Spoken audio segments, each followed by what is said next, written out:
think it's, I would have loved to ask the question to you guys on where do you think DCOI reporting will go, but we're going to have that discussion later on.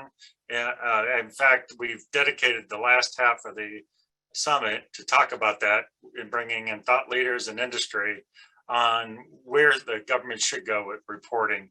But Monique, you had mentioned one thing that we're going to have a panel discussion on workforce. We need to obtain, retain, and develop the workforce that we need for today and tomorrow, because without that, there's no IT modernization. We need to evolve. We just can't continue to operate like we did 20 years ago and think we're going to be okay. Gordon's going to give me the hook. Thank you very much. You are, on behalf of all 24 ACT agencies, congratulations and great job. Thanks, Tom. I'm not sure I can actually give you the hook since this is your event, but we'll pretend that I did, and thank you and the prior panel. And Monique, hi, nice to see you again. I think, again, another informative discussion, and as Tom just noted, the points about metrics and workforce, both incredibly relevant. They've been themes that have already come up in a number of panels, and please stand by for tomorrow's discussion about those. I'm sure those will be very informative. For now, I'm really pleased that I can turn over the moderating duties for the next couple of panels to Josh Levy from the Data Center Coalition, who's going to turn on his camera now and lead a discussion with a couple of other key industry data center partners. So Josh, over to you. Thanks, Gordon. Really appreciate the opportunity to be here today. I want to thank Tom and the GSA for including us, and Gordon and the ITI team. I'm delighted to welcome our panelists today. We have Aaron Binkley, Vice President Sustainability at Digital Realty, and Travis Wright, Vice President Energy and Sustainability at QTS Data Centers. Welcome, both of you. I wanted to begin today by asking each of our panelists to just briefly introduce themselves, talk about their companies and their role at the companies. And Aaron, we'll start with you. Yeah, thank you, Josh. And it's a pleasure to be here, and it's a great opportunity to spend some time with everyone. We certainly appreciate it. I'm Aaron Binkley. I'm the VP of Sustainability for Digital Realty. I've been with the organization for the past 7.5 years, roughly, but I've been in the sustainability and ESG space for the majority of my professional career. Digital Realty is a global provider of data center services, supporting more than 4,000 customers on 6 continents across more than 50 major metros. Excited to be here and happy to dig in further on the sustainability topics. Great. Thanks, Aaron. Travis, you're up. Yeah, thanks, Josh. Appreciate the time. I am Travis Wright. I'm the Vice President of Energy and Sustainability for QTS Data Centers. Joined the company about 8 years ago and actually started in operations, running our Texas operations. Transferred over to sustainability about 4 years ago. And QTS is a co-location data center provider. We've got about 28 data centers, mostly located in the United States, a couple over in the Netherlands, growing quite a bit in both regions. Terrific. Thank you, Travis. Yeah. As indicated, our panel today is on data center sustainability strategies and initiatives. Both of our panelists have sustainability in their titles. I'm hoping we could spend a couple of minutes maybe defining and talking about what falls under sustainability and how you think about that. Travis, we'll start with you. Yeah, sure. So when we think about sustainability, we put it into an ESG framework, which is a familiar term for most. You've got environmental, you've got social, and you've got governance. And so when we think about on the environmental pillar, it really has mostly to do with our influence and our impact on the environment. Energy, water, and waste. Those are the big 3 that go into that. The social factor really has mostly to do with our relationships with our employees and our communities. We think about health and safety and wellness and diversity and work-life balance, philanthropic activities. And then on the governance side, it's really about accurate and transparent accounting, our internal affairs with stakeholders and ethical business practices, things like that. So we like to wrap all of that up under ESG and sustainability as a complete message. Aaron? Yeah, that's very well said, Travis. You hit the nail on the head in the way we think about it as well. And I would highlight maybe a few additional areas that we've spent some time in addition to those. We also think about, as a publicly traded company, we think about our capital stack as we fund and grow the business, and we're striving to do that through sustainable financing mechanisms such as green bonds and others. So we think about it holistically in that sense. And certainly we're looking at green building certifications, we're looking at operational efficiency and improvement opportunities. We're working very aggressively on the diversity, equity, and inclusion front across our portfolio. And that includes veterans hiring initiatives, as well as outreach in a number of communities to increase the diversity of our workforce, and ultimately to support the communities and have our operations reflect the communities where we operate. Yeah. The other piece of this I'm sorry, I was going to say the other piece is just thinking about carbon emissions and how we think about not only operational carbon, but also the embodied carbon that goes into the construction of new data centers. Yeah, and it's interesting, Aaron. We think a lot about where the market's going from a sustainability standpoint, where it was versus where it is.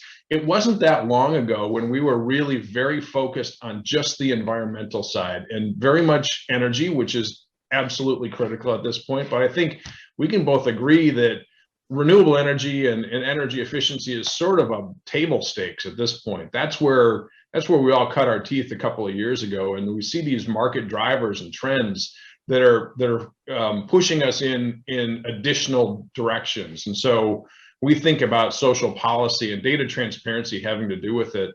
It used to be that we were really good at reporting our environmental and governance disclosure things, and today there's this super intense spotlight on equal opportunity and inclusion and diversity that I think drives a lot of what we end up doing from a sustainability standpoint. We think, just like you said, not just our emissions, but the impact of our operations from an emissions standpoint. So we're now being expected to hold our suppliers accountable for their carbon emissions and procure from companies who report and provide low carbon solutions.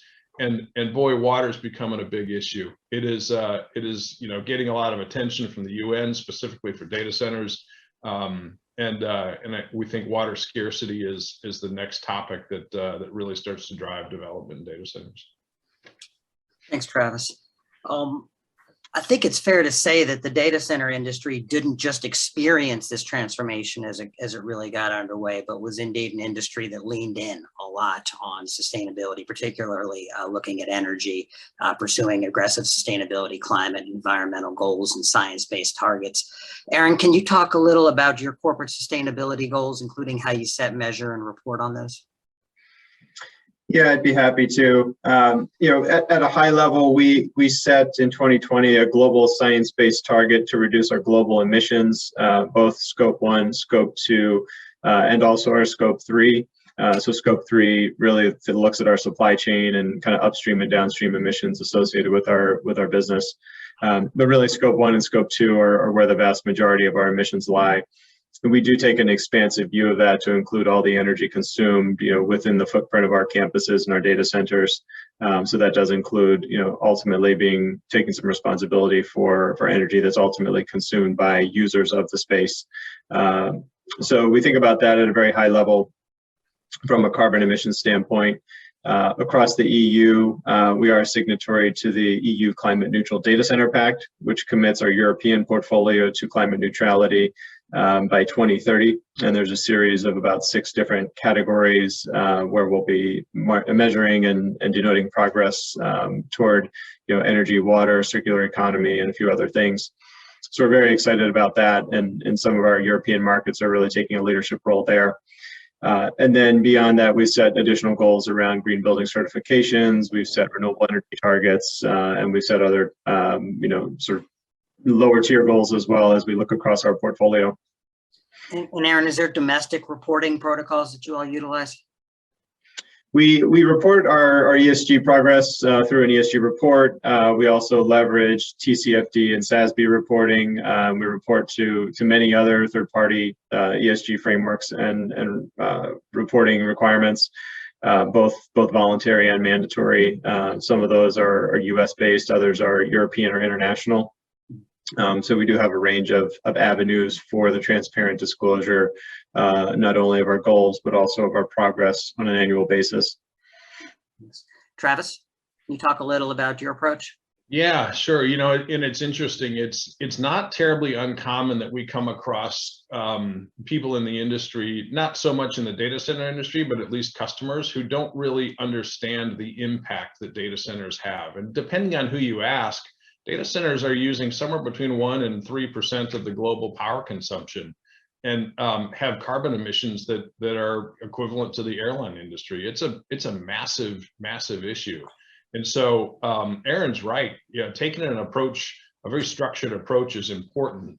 We've come out and said we're going to be 100% renewable by 2025, and that's one of our top level goals. We use things like green building certifications. We're big Energy Star proponents. We use LEED design. We've got EV charging stations going into each of our buildings. We're recycling 90% of our operational waste by 2025. And the voluntary reporting is one of those things that really helps to monitor and drive progress. We're doing voluntary reporting to CDP and EcoVadis. We're partners with the EPA Green Power Partnership is a big issue for us. RE100, GRES, but those are all these voluntary reporting platforms that really help not only we keep tabs on our own selves, but help to show our customers what we're up to. And Travis, you mentioned water in your initial comments. Clearly, data centers are constantly pushing and leaning in on not just water efficiency, but energy efficiency, and trying to maximize both of those. How do you approach that? Yeah, great question. So we've developed a new data center design that we're now, all of our greenfield sites are going into what we refer to as our freedom design. And there's a couple of aspects here that are really interesting. We approached it initially by going to one of our major suppliers of cooling equipment, and we partnered with them to jointly develop a very robust, very energy efficient dry cooling system. It's a pumped refrigerant system that's deployed in small chunks. And so we can go into a site and build a 48 megawatt building. We can do it in 1.5 megawatt chunks. And each one of those chunks has a lineup of power and cooling that is very specific to the slice of that building. And so when it used to be that we would build these enormous, huge facilities, we'd put big central plants in them that are water-based and have evaporative cooling systems in them. And you'd start out with these facilities that would be running PUE values that are in the 2, 3, 4 range. I mean, because you're running these huge central plants with very low load in them. Now we can put these buildings in place, have exceptional room for growth, and run everything at its peak performance level. So we're getting our design PUEs of 1.25, sometimes in the warmer climates 1.3, right out of the box. So you get this great initial PUE, and then going on forward, those are world-class values to be able to get, 1.25 as your PUE. That's pretty darn good. And then the interesting thing about that is that not only is it a very energy efficient design, it's not using any on-site water. We would refer to that as our scope 1 water usage. When we pair that up with a solar or wind PPA project, you really now get a data center that is not only energy efficient, not only not using water on site, but the power plant that is generating power that we're using is also not using water. It's a pretty remarkable story to think about. Now you've got a data center that is completely water-free in its entire operational flow of power. Travis. Aaron, before you begin, maybe if you could also just briefly level set, and I think most folks in the audience know, but maybe define PUE and WUE for the audience as well, just to ensure everyone's following along, and then maybe talk a little about Digital Realty's approach here.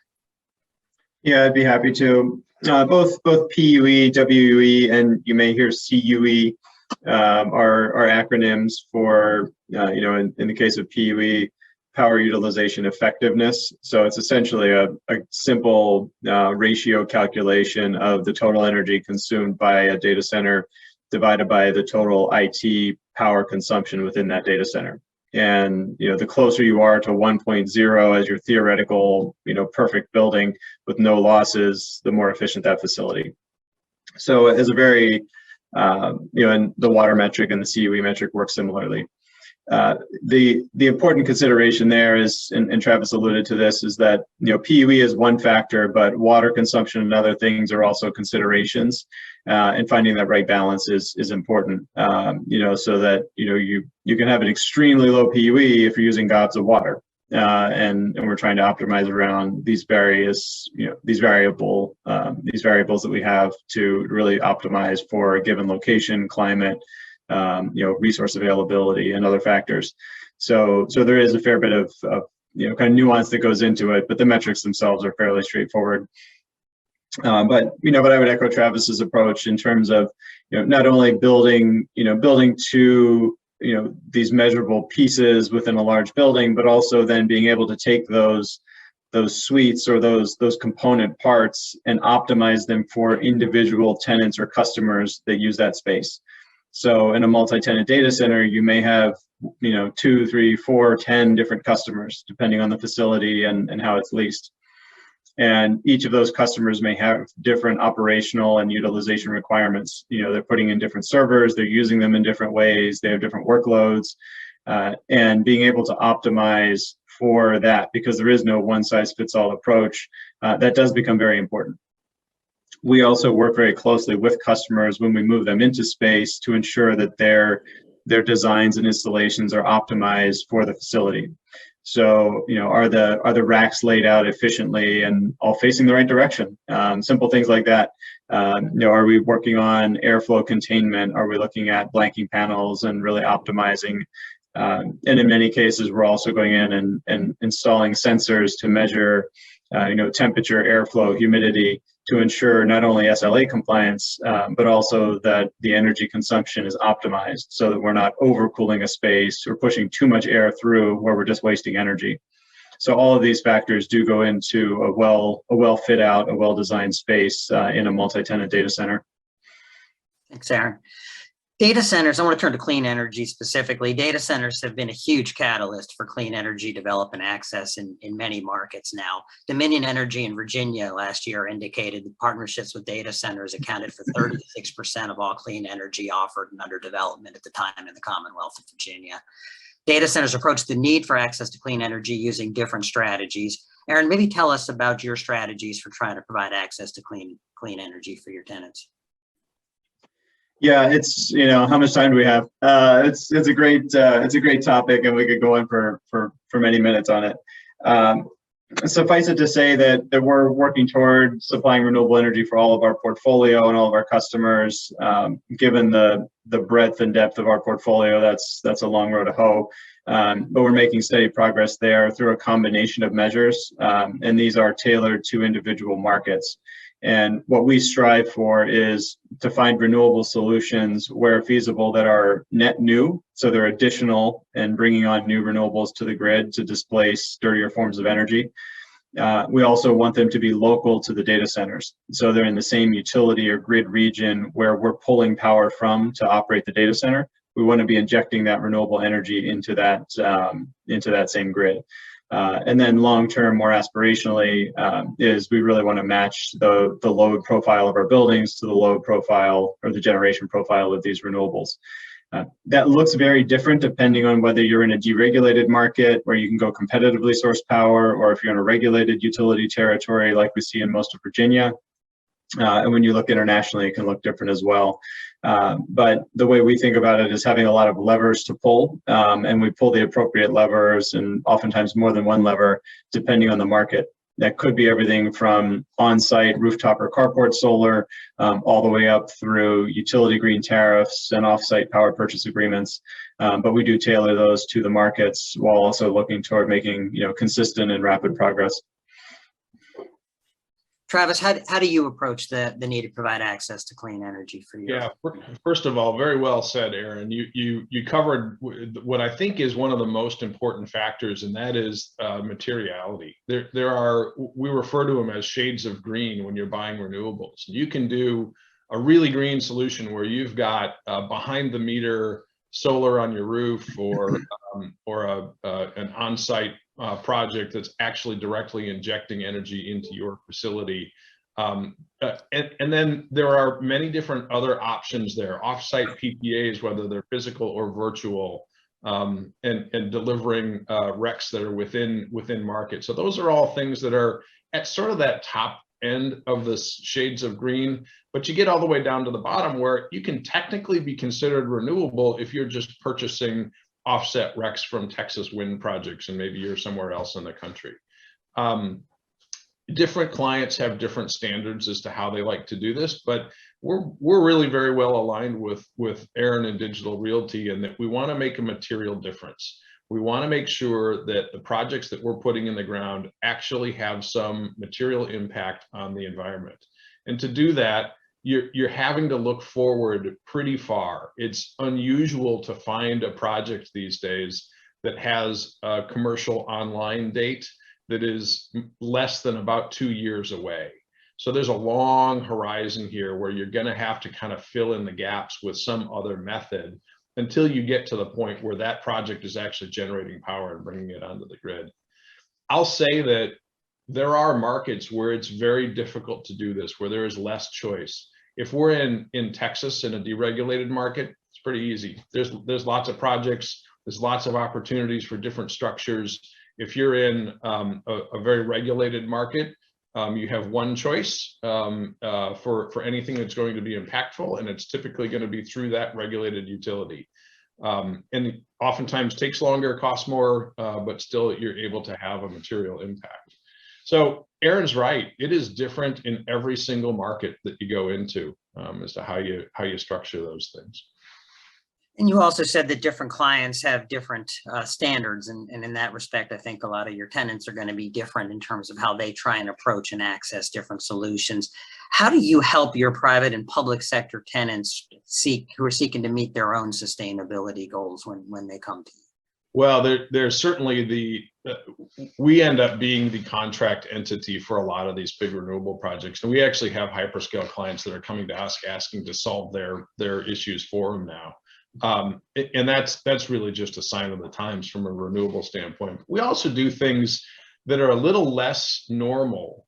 We've got 4 of our enormous campuses that used to be something else. They were brownfield redevelopment projects where we went into these facilities, and it's common that you would go into an older facility, tear it down, maybe use a substation that's on site, and everything goes into the landfill and you go rebuild there on a greenfield piece of property. And we chose in these 4 sites, 2 of them were semiconductor plants.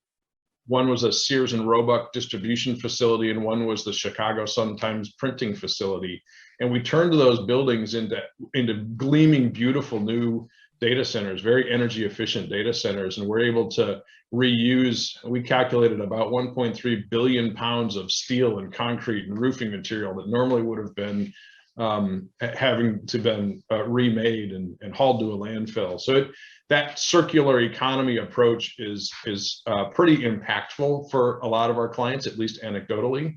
And then we also support a lot of social programs where, just because clients are customers of ours based on the size of their contracts, we go into the communities and we're planting 1 tree per month for every 100 kW that a client signs for us. We've got tens of thousands of trees we're putting in the ground.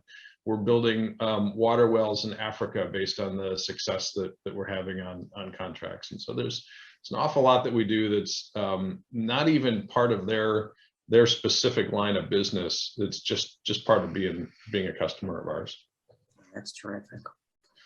Aaron, when your clients, customers come to you seeking to meet their sustainability goals, what kind of tools and insights can you offer? Yeah, it's a great question. There are a few things. Yeah, maybe I'll start with what a common customer question is.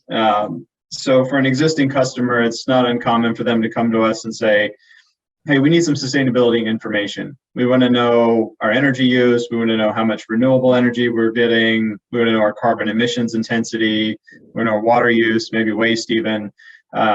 So we do get those questions quite frequently, and we have processes in place to be able to provide that data to customers to simplify and streamline their own upstream reporting goals and objectives. So first of all is just providing data and having that available for customers. The second is where we are sourcing renewables, we're able to provide attestations for those customers to say, yes, in fact, we have supplied this site with renewables. We've matched the energy use with, this type of renewable source over the prior calendar year. And you can then rely on that as part of your own upstream reporting so that those megawatt hours of energy consumed within that facility are addressed by renewables.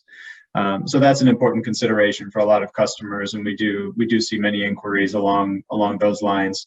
And then, given the broad diversity of our customer base, we also have more, call it bespoke solutions, where a customer might reach out and say, "Look, we especially need help on this particular issue," or we have a unique set of requirements for renewables, where it's maybe a higher bar than what meets 80% of the market. In those cases, we'll go work in a more customized manner with them to help find that specific tailored solution so that we can meet their specific needs to the extent that's available in a given market. So there's a range of different ways that we address those questions and concerns, and we do look to find those solutions that fit within our portfolio. Ideally, they're scalable so that if we can do it once, we can do it 2, 3, 4 times or more. But ultimately meet the customer's needs and provide the data that they're looking for to support their own progress in reporting. Thank you, Aaron. Even with minimal moderator comment, 25 minutes goes quick. It was enough time, I think, to scratch the surface. Hopefully this is the first annual Tom and Gordon Summit, and we can come back next year, maybe go a little deeper. But let me really thank Aaron and Travis for taking the time to join us and in presenting some of these thoughts today. Thank you both. My pleasure. Thanks. We have another panel coming up now. If I could ask, and again, thank you, Travis, Aaron, really appreciate it. If I could ask Colonel Chu and Ryan Kent to please put your video on. We'll get started with our second panel. Hey, Ryan, welcome. Hey, Josh. Afternoon. I am here, and There you go. there we go. Terrific. Welcome. Well, let me thank you all both for joining us today and trying to put a fine point on this topic by talking about a case study and maybe sharing some of the genesis of what led to your collaborative partnership and maybe sparking some additional thoughts amongst our audience and participants today. So I really do want to thank you. Colonel Chu, why don't you introduce yourself briefly, and then I'll turn to Ryan. Yeah, sure. Peter Chu here. So if you call me Peter at work, people probably would know who you're talking about, but everyone refers me to as Sticks. So if you hear that name, that's who I am. But anyway, I'm a colonel. I work for the DAF Chief Architect's Office. I'm a reservist, and I came on active duty about a year and a half ago. Before then, I was working at Microsoft for about 7 years, where I started as a network engineer. They had pulled me over from my time at Cisco, where I spent 14 years being a solutions architect, engineer, and all.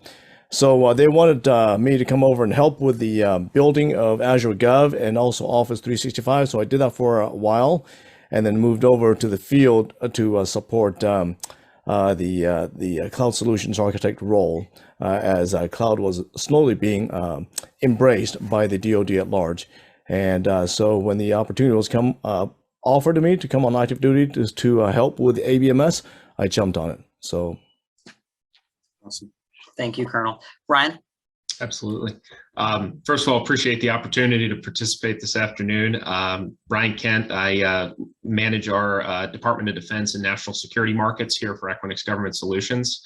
Been here for about 3 years. Prior to that was working for Sienna, architecting Department of Defense and National Security high-speed optical transport networks. So been working in the community to support a lot of the digital transformation initiatives that we're seeing in our government space today.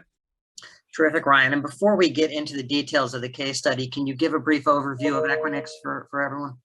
Sure. No, absolutely. So Equinix is a U.S. headquartered digital infrastructure company. About 240 global data center locations, 65 major metropolitan markets, and happy to say now on 6 continents as of Monday, with an acquisition that we made on the continent of Africa. widely recognized as the world's leading data center colo provider by market share, certainly not by location, but by market share.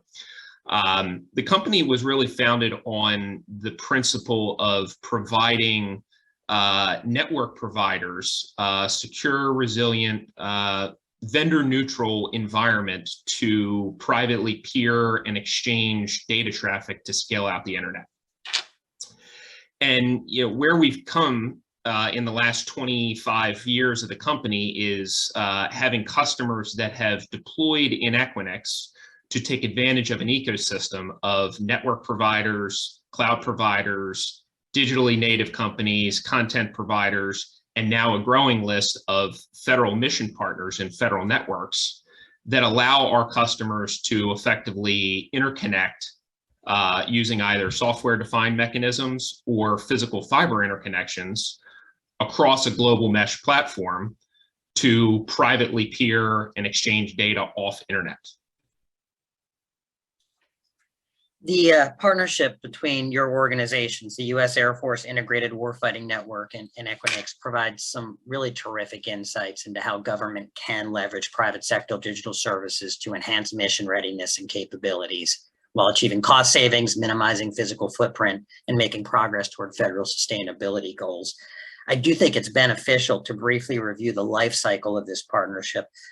Colonel, Stix, came to your role, as you said, with 14 years experience at Cisco, 7 years experience at Microsoft, your military experience, all of which I think really led you towards developing this concept. Maybe you can talk briefly about the integrated warfighting network concept for us and tell us the mission challenges you were trying to address, and in particular, how the partnerships with Equinix is helping you to address those issues. Sure. Yeah, I'd be happy to. I've been thinking about this problem for a number of years, since when I was a captain major. When I was offered the opportunity to come back to support ABMS, where they wanted to connect sensors to shooters, that was great and all.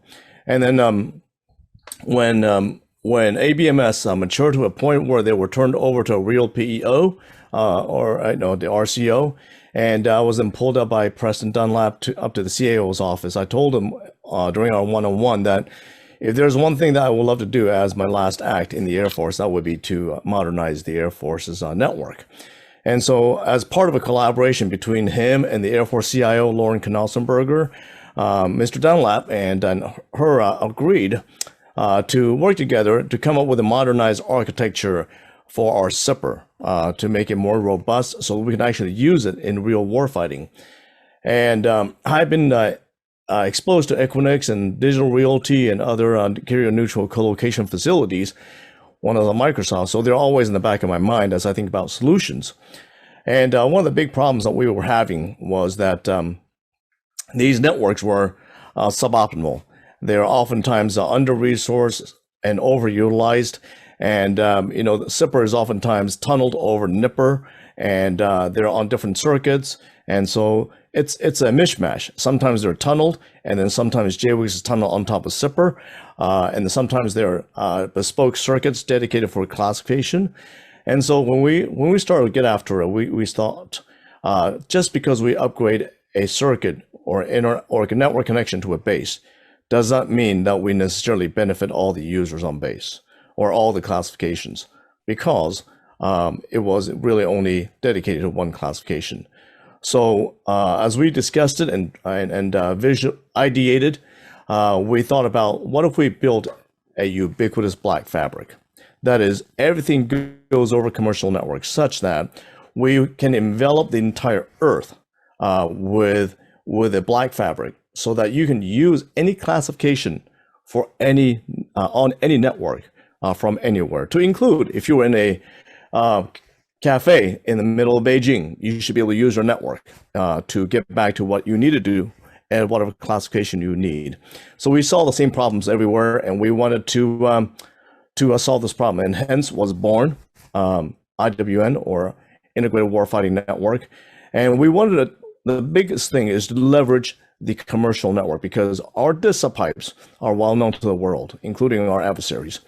And so we wanted to leverage the best of America and bring the strength of our private sector to bear so that we can engage our adversaries in the future with a whole of nation concept, not in the whole of government or whole of DoD, but a whole of nation. We have this thing that's really cool in the US called the private sector. Well, let's use it, right? And so Equinix being one of those guys, Digital Realty being another. So in the end, we want our adversaries to have to take down Equinix, Digital Realty, AWS, Microsoft, Oracle, IBM, Starlink, Kuiper, Verizon, and of course DISA, in order to degrade our capability. And if we had that, if we acted with a whole of nation approach, then we can preserve our republic like we want to. I think one of the most extraordinary things I learned in doing a deeper dive on this project was that the concept really was born about 10 months ago. I mean, it's a fairly new concept that you drove fairly quickly. At what point did you bring Equinix into the discussion and into the conversation, and why specifically Equinix? Day one, I was thinking about this because we had to leverage commercial entities. We have to leverage people like Equinix and AWS and all, because we can't do it alone with the government. We are too bureaucratic. We don't move fast enough, and they move quickly so long as we give them resources they need. That is contracted money, right? And so no, we have been thinking about them since the beginning because I was exposed to them while I was at Microsoft, and Digital Realty, Equinix, CoreSite. We had used them at Microsoft as edge locations to extend cloud services to the customers as closely as possible. Ryan, when you were brought into the discussion at the nascent stages, what did you see as your role, and how did you add value and help advance this initiative? Sure. So, as is in every customer conversation, right, your role is to understand and identify what the overall challenges the customer is looking to overcome, as well as any other sort of key partners or key technology enablers that could be part of the potential solution, right? So the challenge is, as Colonel Chu just stated, right, is to effectively minimize or eliminate these sort of discrete physical network enclaves or stovepipe networks that we're running per classification, and begin to leverage commercial means of data transport to provide this multi-classification ubiquitous black fabric, right, driving those capabilities out to the warfighter edge. So what we found through solution discussions was that Equinix could actually enable this multi-classification wide area network transport fabric by taking advantage of two main commercial technologies that Equinix brings to the market. First, which is the Equinix Fabric, which is a software-defined capability that allows customers to on-demand provision connectivity between data centers around the globe, as well as to and from different cloud providers, but also our network edge, which allows for the real-time provisioning of virtualized network capabilities. So think virtual router, virtual firewall, et cetera. Our ability to sort of drive the hardware aspect out of this came from the API enablement of both of those products or both of those services, right? So in discussions with the Air Force, we found that Juniper, with their secure vector routing capability, was one of the key technology providers for the Air Force to be able to enable this multi-classification capability, right? So we, Equinix, started to work with Juniper to software enable their virtual secure vector router onto our network edge platform. Where that leaves us now is, once that is fully implemented, if the Air Force desires to have no physical hardware inside of an Equinix facility to support this global transport capability, that's entirely feasible, right?